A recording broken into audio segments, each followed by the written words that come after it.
Мерцедес во одлична форма, Голф и Volkswagen Polo вчера се украдени во Штип и Кочани. Кражбите се пријавени во период од неполни 24 часа и се случиле во Штип и Кочани, пошто полицијата интервенираше веднаш. Брзата реакција била пресудна во еден од трите случаи, зашто украденото возило е пронајдено за само 1 час подоцна.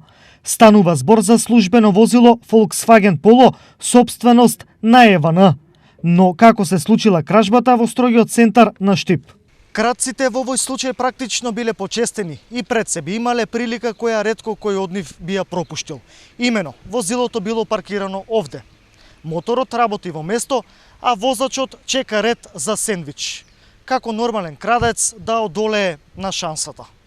Локација на втората кражба е Кочани, односно улицата Пере Тошев, каде крадците наишле на отворени врати на Мерцедес во добра форма и со проценета вредност помеѓу 10 и 15.000 евра. Успеале да го активираат и да избегат, оставајќи зад себе куп проблеми на собственикот и работа на полицијата.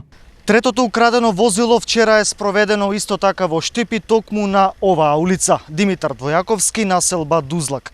Крадците процедурално провериле дали вратите се заклучени, а потоа се било лесно. За среќа на собственикот, полицијата и овој пат била брза и ефикасна, па возилото е вратено за неколку часа. Заедничко на сите три кражби им е тоа што возачите биле неодговорни и ноншалантни кон криминалната професија и сите тие вчера тоа го платија со стрес. Од тука, од полицијата до останатите порачуваат. Апелираме на поголема одговорност и грижа за собствениот имот. Не оставете отворени прозорци и врати ниту на автомобилите, ниту во куќите и не им реферирајте на крадците преку социјалните мрежи каде сте. Стои во апелот од СВР Штип.